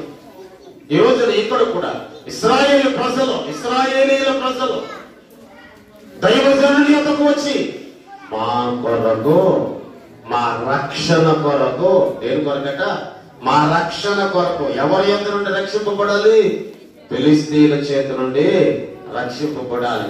వారి యొద్ద నుండి మేము రక్షింపబడాలి కనుక మా రక్షణ నిమిత్తము ప్రార్థన చేయుట మానవతయా అని మనం చేస్తున్నారంట. దేవునికి స్తోత్రం. హల్లెలూయా. చాలా మంది చెప్తారండి, మాకు చాలా మంది చెప్తారు, అయ్యా మా కోసం ప్రార్థించాలి, మా కోసం ఉపవాసం నుండి ఏం చేయాలి? ప్రార్థించాలి. మా కోసం మీ అనుదిన ప్రార్థనలు ఏం చేయాలి? జ్ఞాపకం చేసుకోండి. మా కొరకు మీ అనుదిన ప్రార్థనలో దేవుని ఎదుట రోధించండి. మా కొరకు మీ అనుదిన ప్రార్థనలో ఒక్కమారి జ్ఞాపకం చేసుకోనండి. మనం చేసుకుంటాం. మనవులు దైవజనం దగ్గరకు వచ్చి మా నిమిత్తం మీరు ఏనాడు కూడా ఏం చేయతో ప్రార్థన చేయటం.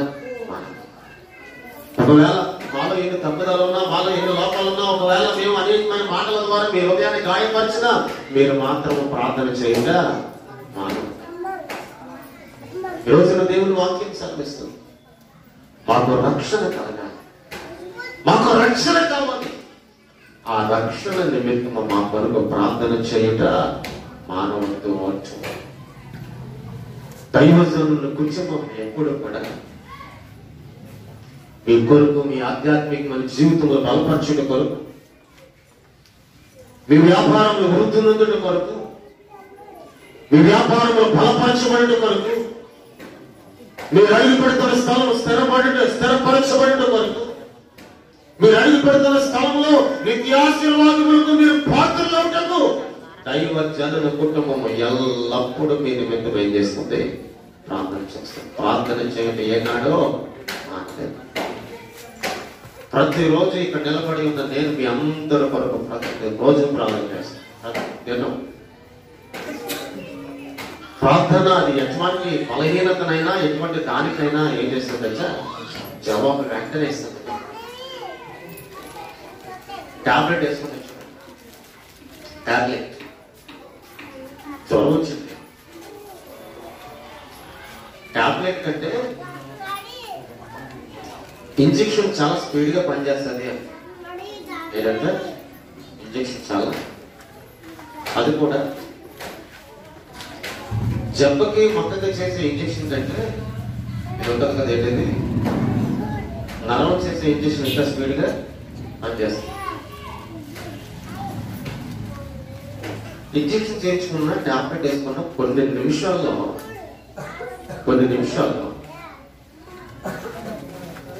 శరీరం నుండి చెమట పట్టడం అనేది మొదలవుతుంది. అంటే మెల్లమెల్లగా లోపల ఉన్నటువంటి వేడి ఏమవుతుందంటే తగ్గుతుంది. మెల్లమెల్లగా లోపల ఉన్న వేడి తగ్గుతుంది. కేవలం మనిషి తయారు చేసిన సాధారణమైన టాబ్లెట్, సాధారణమైన టాబ్లెట్ కొన్ని నిమిషాల్లో చెమట పడడం మొదలు పెడితే అసాధారణమైన వ్యక్తి ఎవరు? నజరేయుడైన యేసు. మనం ప్రార్థించినప్పుడు దేవుని ఎదుట మోకరులయ్యా మా స్థితి దయ్యాన్ని మనం దేవునికి తెలియజేస్తున్నాం.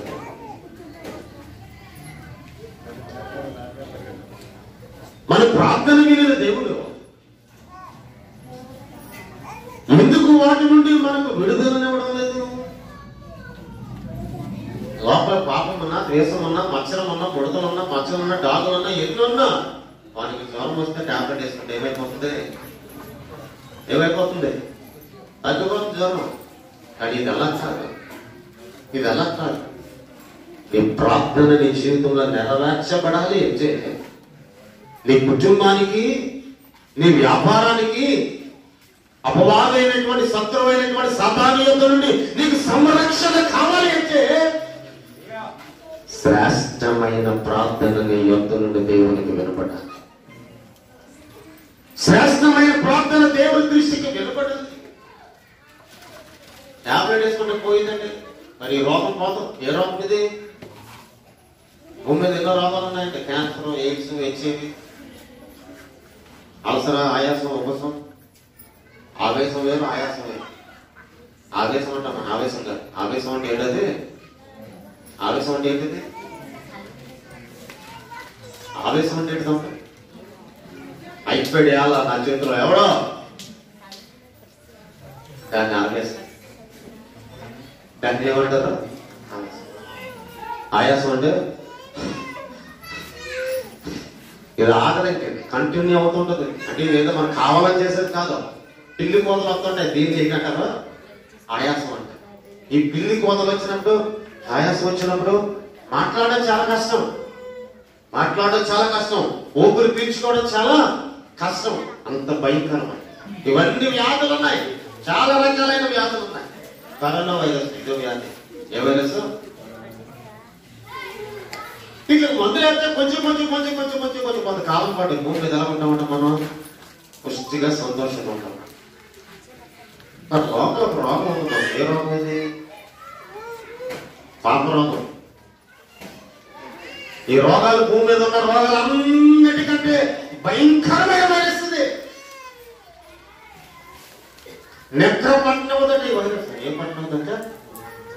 నెత్ర పట్టిన వదట. పాప రోగం, ద్వేషం అనే రోగం, మత్సరం అనే రోగం, అసూయ అనే రోగం. ఇది నెత్ర పట్టిన వదట.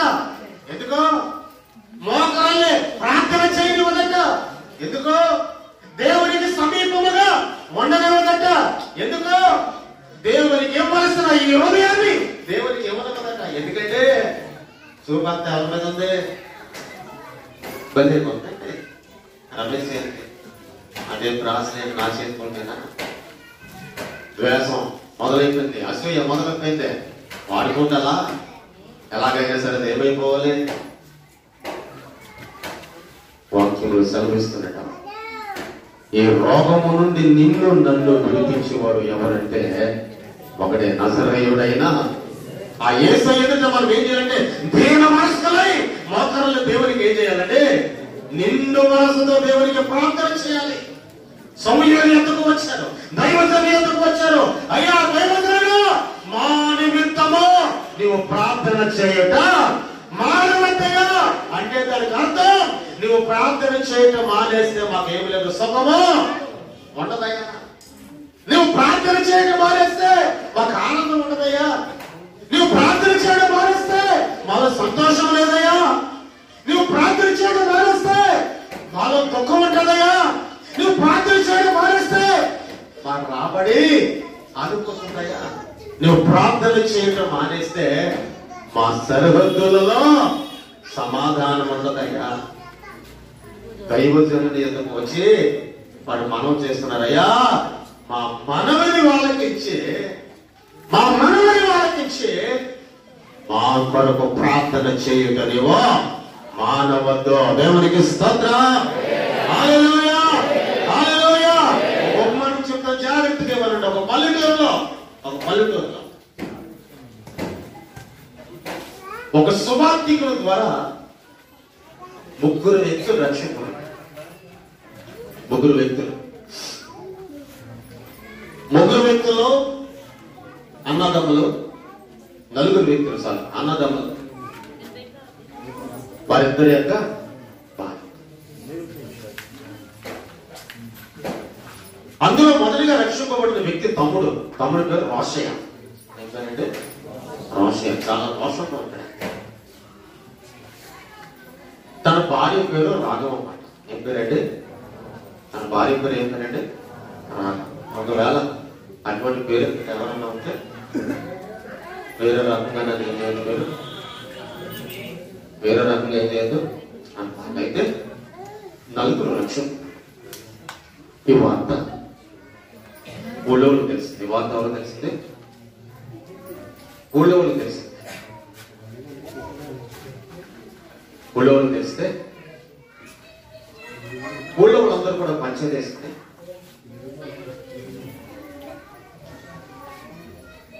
మన ఊళ్ళో ఏం జరిగినా వీళ్ళు నలుగురు రావడం, ఏ కార్యక్రమానికి రావడం, ఏ భోజనానికి రావడం. ఇంకెలా పోతే ఈ జబ్బు కోపం అలాగా అనుకున్నది. దీన్ని ఏం చేయాలంటే మొదట్లోనే తీసేయాలి, మొదట్లోనే ఏం చేయాలి, దాన్ని చంపేయాలి అని ఊర్లో ఉన్న వాళ్ళందరూ కూడా పంచాయతీ వేసుకుని మాట్లాడుకుని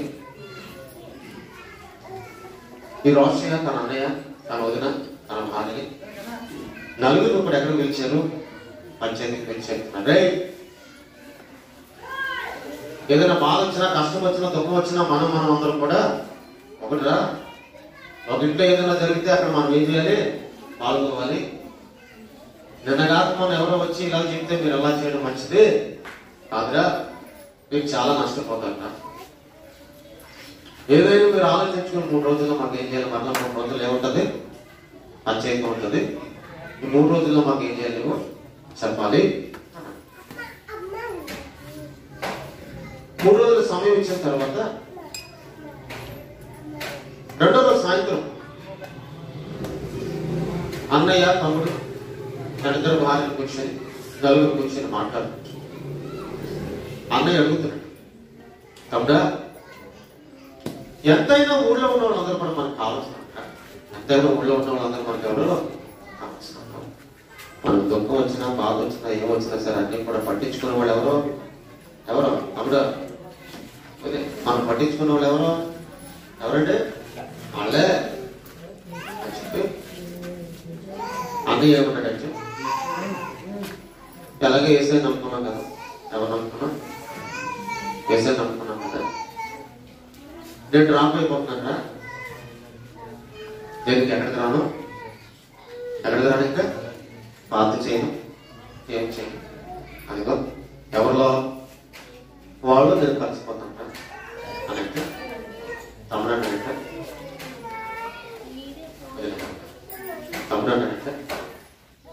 అనయ్య, పీకుల వరకు లోతులో నేను మునిగి తండ్రి, కుమార, పరిశుద్ధాత్మలో ఏం పొందుకున్నాను? బాప్తిసం పొందుకున్నానయ్యా. అన్నయ్య, నా పేరు ఏం పేరు? రోషయ్య. నేను రోషంగానే ఉంటానన్నయ్య, నేను మాత్రం వెనకడుగు వేయను. సరే, నువ్వు ఎలా పోతే పో, ఏసై నాపడం ఈ రోజు నుంచి నేను ఏం చేశాను? మరి వాళ్ళకి ఏ సమాధానం చెప్తావరా నువ్వు? పంచాయతీలు అంటే పంచాయతీ ఎప్పుడో రేపు కదా, వాళ్ళు అడిగినప్పుడు వాళ్ళకే సమాధానం చెప్తాను. 3వ రోజు వచ్చింది, పంచాయతీకి పిలిచారు, వెళ్ళారు, కూర్చున్నారు, మాట్లాడుతున్నారు. అందరికి అర్థం ఈ రోజు నుంచి నేను ఎక్కడికి వెళ్ళా, నా తమ్ముడితో స్నేహం కానీ, ప్రార్థన కానీ ఏమి చేయను అని పక్కకి వెళ్ళిపోయాను.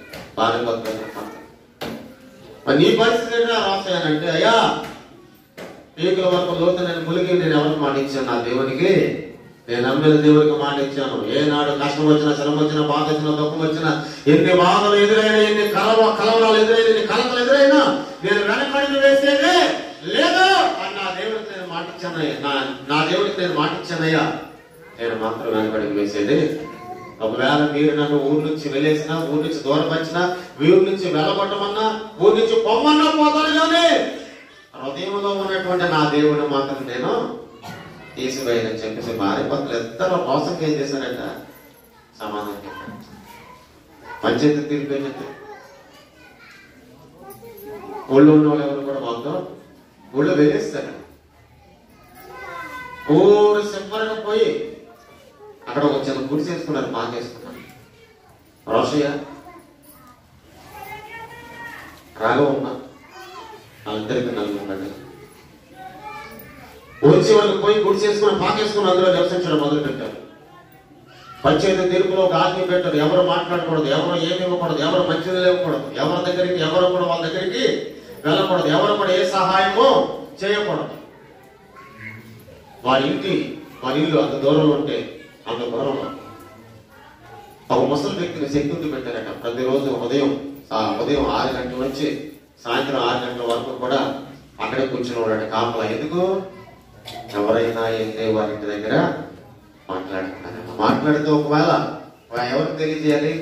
పంచాయతీకి తెలియజేస్తే వెళ్ళిన వాళ్ళు కూడా పనిష్మెంట్. ప్రతిరోజు ఇలా జరుగుతుంది. ఈ రోజు చేసే పని ఏంటంటే దుబ్బుల్లో, చాట్లో, బట్టలు ఉంటాయిగా, చీపుల్లో అమ్ముకునే వృత్తి. చాలా దినాలు అయిపోయింది, మన ఇంట్లో గడవడం కష్టంగా ఉంది అని చెప్పి భార్య ఇద్దరు మాట్లాడుకొని నేను ఒక 2 రోజులు ఊరందరికి వెళ్ళి ఇవి మన దగ్గర కాస్త సామాన్లు ఉన్నాయి కదా, చేపలు ఇవన్నీ ఉన్నాయి కదా, చీపులు ఇవన్నీ కూడా అమ్ముకుని తినడానికి ఆహారం సిద్ధపరచుకుని ఇంటిలో కొన్ని రోజులు నిలబడడానికి కొన్ని వస్తువులు నేను తీసుకొని వస్తానని చెప్పి భర్త బయలుదేరి ఎక్కడికి వెళ్ళాడు? ఆ ప్రక్క ఊర్లోకి వెళ్ళి భర్త వెళ్ళిన 2వ రోజు నుంచి భయంకరమైనటువంటి వర్షం కురవడం మొదలు. రాకపోకలన్నీ కూడా ఏమైతే నిలిచిపోయి ఎక్కడికక్కడ ఉన్నటువంటి వారందరూ కూడా అక్కడ ఉండిపోయారు. కదలడానికి లేదు, వెళ్ళడానికి ఎక్కడ కూడా లేదు. ఈ చేపలు చీపులు ఎక్కడ కూడా కదలకుండా ఏదో ఒక సత్రంలో ఒక మూల పెట్టుకుని అక్కడే ఉంటాడట. ఎవరి కోసం ఆలోచిస్తున్నాడు? కుటుంబం కోసం ఆలోచిస్తున్నాడు. వాళ్ళు ఎలా ఉన్నారు? మొక్కరుల సత్రంలో ప్రార్థన చేస్తున్నారు. వాళ్ళు ఎలా ఉన్నారు? ప్రభువా వాళ్ళకి ఏం చేయాలి? రక్షించాలి. గ్రామం మమ్మల్ని పంపండి, గ్రామంలో మనుషులు మమ్మల్ని వదిలేస్తున్నారు, మేము మాత్రం నేను ఏం చేయలేదో వదలలేదయ్యా అని ప్రార్థించడం మనకు. 2వ రోజు గడిచిపోయింది.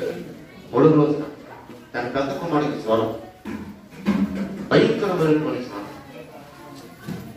ఇంట్లో చూస్తే ఎవరు లేరు, యజమానుడు లేడు. ఎవరికి చెప్పుకుందామన్నా వాళ్ళ ఊరుకు దూరంగా. ఎవరైనా దగ్గరకు వస్తారు అని అంటే మనసు చాడ అనేదే ఆ ఇంటి సమీపంలో ఎక్కడ కనపడుతుంది. అటువంటి భయంకరమైన పరిస్థితిలో తల్లి మోకరిల్లి దేవుడికి ప్రార్థన చేస్తుందట. అయ్యా, మా ఇంటికి దిక్కైన నా యజమానుడు లేడయ్యా, నా బిడ్డను కనికరించి నువ్వేం చేయాలి? స్వస్థతనివ్వాలి అని చెప్పి మోకరిల్లి ప్రార్థన చేస్తుంది. 3వ రోజు గడిచిపోయింది, 4వ రోజు గడిచిపోయింది. వర్షం తగ్గడం లేదు. తన కుటుంబంలో ఉన్నటువంటి కదలిక కూడా ఏమైపోయిందంటే తన కుమారులో ఉన్నటువంటి కథలకు కూడా తగ్గిపోయి ఎంత కలిపిన మనిషి అసలు ఏమవడం లేదో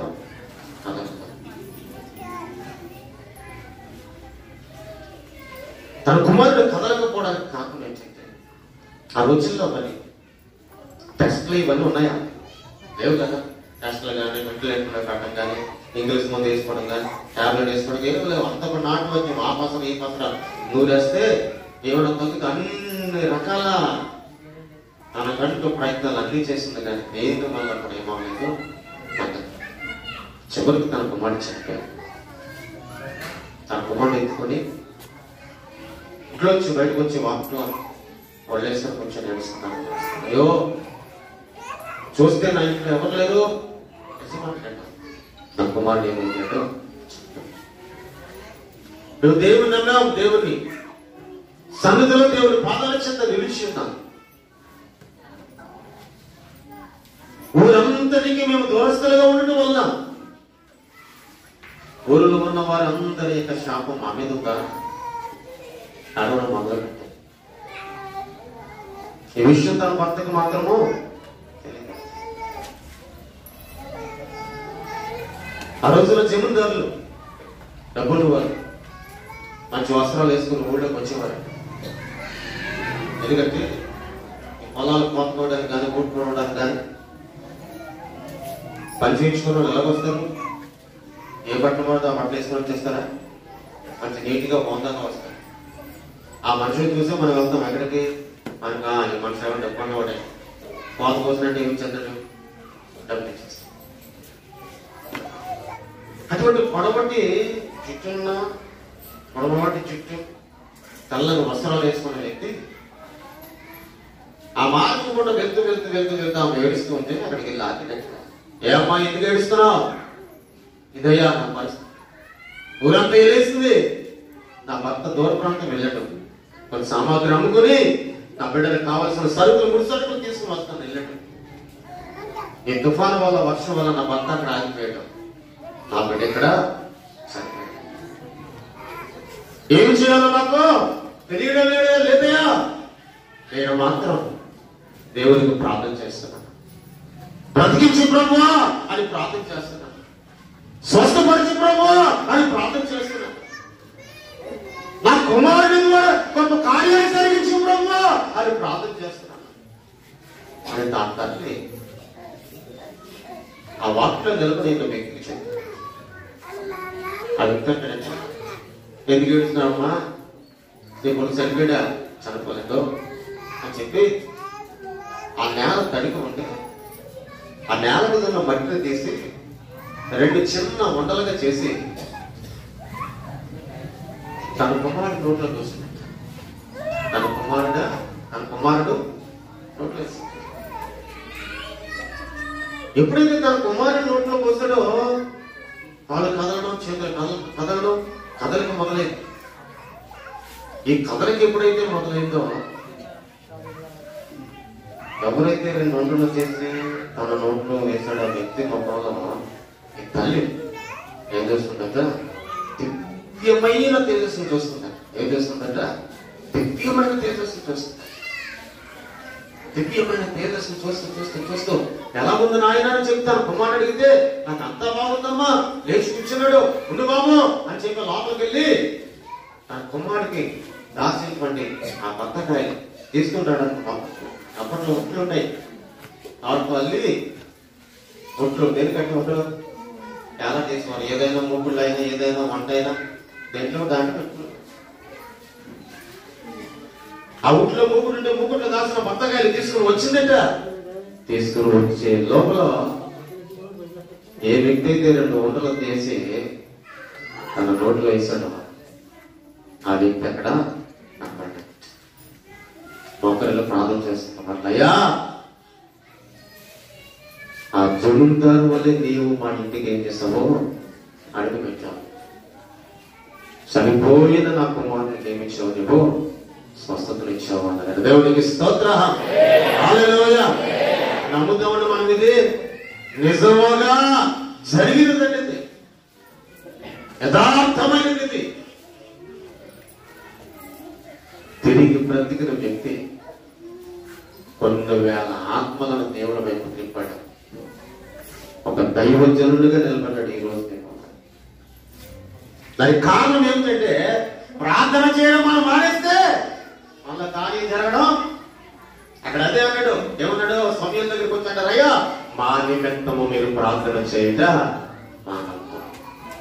నీ పరిస్థితులు మార్చబడాలి, నీలో ఉన్న క్రియలు మార్చబడాలి, నీలో ఉన్నటువంటి ఆలోచనలన్నీ మార్చబడాలి, నీలో ఉన్న ఊహలన్నీ కూడా మార్చబడాలి. అంటే ఏనాడు కూడా దేవుని సన్నిధులను మోకరిల్లి నా మోకాళ్ళ ద్వారా ప్రార్థన చేయటం ఏనాడు కూడా ఏం చేయకూడదంటే మానకూడదు. తిండి లేకపోయినా, నిద్ర లేకపోయినా పర్వాలేదేమో కానీ ప్రార్థన చేయడం మనం మానేస్తే చీకటి మనలను వెంటాడుతూ ఏం చేస్తుందంట? తడుముతూ ఉంటుంది. అందుకే వాక్యం మోషే ప్రార్థించాడు. ఎవరి కొరకు ప్రార్థించాడు? మోషే ఇశ్రాయేలు ప్రజల కొరకు ప్రార్థించాడు. అయ్యా, చనిపోయిన వారిని తిరిగి ఏం చేయాలని నువ్వు ప్రార్థించాడు. యెహోషువ ప్రార్థించాడు. జనులకు ఏమి కావాలి? విజయం కావాలి. అనగా శత్రువులు నీ ఎదుట నిలవకుండా ఉండాలి. అంటే సూర్యుడా ఆగో, చంద్రుడా ఆగు అన్నట్టు యెహోషువ ప్రార్థించగా ఆయన మాటలు ఆగిపోయింది. మూడవదిగా దైవజనుని ఎందుకు వచ్చి అడుగుతానని మనం చేస్తున్నాను. అయ్యా, మా మనవులు ఇవ్వయ్యా, ఫిలిష్తీయుల చేతుల నుండి మేము రక్షింపబడాలి, ఫిలిష్తీయుల చేతుల నుండి మేము విడిపించబడాలి. మా కొరకు మానక ప్రార్థన, మానక నిత్యము ప్రార్థించాలి. ఫిలిష్తీయుల చేతుల నుండి ఇశ్రాయేలు ప్రజలు ఎప్పుడు ఓటం అందుకున్నారు, ఎప్పుడు సంతోషం పొందుకున్నారంటే దావీదు ఎవరు చెప్పాడు? దావీదు ఎవరు చెప్పాడు? అప్పుడు వరకు న్యాయాధిపతుల గ్రంథం నుండి మనం చూస్తే కొన్ని సంవత్సరాలు దేవుడు వారి చేతులకు అప్పగిస్తే వారు మార్పులు అందేవారా అంటే లేదు. రోజు రోజుకి వారి పాపం ఏమైపోయేదట? అధికమైపోయింది. 4 కాండాలు 5 కాండాల్లో మనం చూస్తే పచ్చి కాండ, ఆది కాండం, నిర్మకాండం, లేవి, సంఖ్య, ద్వితీయోపదేశం. 5 కాండాల్లో చూస్తే ఇశ్రాయేలు ప్రజలకు 10 ఆజ్ఞలు ఇస్తే వారి యొక్క స్థితి మార్చుకోలేక వారు దుర్భరమైన స్థితిలో రోజు రోజుకి పరిస్థితులు అధికమైపోతే 613 ఆజ్ఞలు ఇచ్చారంటే. ఎందుకంటే వారి యొక్క స్థితి రోజు రోజుకి ఏమైపోయిందంటే భయంకరంగా మార్చాలి. అలాగా ఏనాడు కూడా నీ కుటుంబం నిమిత్తం, బంధువర్గం నిమిత్తం, నీ శత్రువుల నిమిత్తం, నిన్ను శపించే వారి నిమిత్తం, నీ శత్రువుల నిమిత్తం, నిన్ను అసహించుకునే వారి నిమిత్తం, నిన్ను ద్వేషించే వారి నిమిత్తం ఎల్లప్పుడూ కూడా పరిపూర్ణమైన మనసుతో నువ్వు ప్రార్థన చేస్తే వారు మార్పు పొందుతారు. నీ స్థితి కూడా పరిపూర్ణంగా మార్పు. ఎందుకంటే ఈ రోజున ప్రార్థన అంటే చాలా శక్తివంతమైనది. మనం అనుకున్న ప్రార్థన అంటే యేసయ్యా నీకు స్తోత్రమయ్యా, ఆహారం నాకు ఇచ్చావు నీకు స్తోత్రమయ్యా, ఆశీర్వదించే స్తోత్రమయ్యా, ఇది కాదనే మనకు కావలసింది. మన స్థితి మార్చాలి. మన రోత బ్రతికేమో వల్ల మార్చబడాలి. మన పాప స్థితి మార్చబడాలి. మన ఆలోచనలు మార్చబడాలి. తలంపులు మార్చబడాలి. ఉద్దేశాలు మార్చబడాలి. నీవున్న స్థలము మార్చబడాలి. నీవున్న ప్రదేశము మార్చబడాలి. నీవున్నటువంటి ఆ స్థలంలో ఉన్నటువంటి క్రియలు మార్చబడాలి. ఇవన్నీ మార్చబడినప్పుడే నీ యొద్ద నుండి పరిపూర్ణమైన ప్రార్థన దేవునికి వినబడుతుంది. ఇర్మియా గ్రంథంలో అదే రాయబడిందండి. యెహోవాను విసర్జించుట. ఎందుకు శ్రమలు కష్టాలు వస్తున్నాయంటే దేవునికి విరుద్ధమైన స్థలంలో మనం సాంగత్యం చేస్తున్నాము. కానీ అందుకే శ్రమల కష్టాల్లో బాధలు వస్తున్నాయని చెప్పి రాయబడ్డాడు. మొదటి 3-4 అధ్యాయాలు. అవి ఈ రోజున దేవుని సన్నిధిలో ఉన్నటువంటి మనం ఎల్లప్పుడూ కూడా దేవునికి ఏం చేయాలంట? ప్రార్థించాలి. ఆ ప్రార్థన మన పరిస్థితులను మార్చివేస్తుంది. మోకరిద్దాం కొన్ని నిమిషాలు. 2 చేతులు దేవుని వైపు చాపి, 2 హస్తాలు యేసయ్య వైపు చాపి దేవుని సన్నిధిలో ప్రార్థించేద్దాం. 2 హస్తాలు యేసయ్య వైపు చాపి కొన్ని నిమిషాలు దేవుని సన్నిధిలో ప్రార్థించేద్దాం. ప్రభువా, ఈ రోజున మనతో మాట్లాడి దర్శించే ప్రభు, నీకు స్తోత్రమైన, నీకు స్తోత్రములు ప్రభు, స్తోత్రములు ప్రభు, స్తోత్రములు ప్రభు. హల్లెలూయా, హల్లెలూయా, హల్లెలూయా, హల్లెలూయా.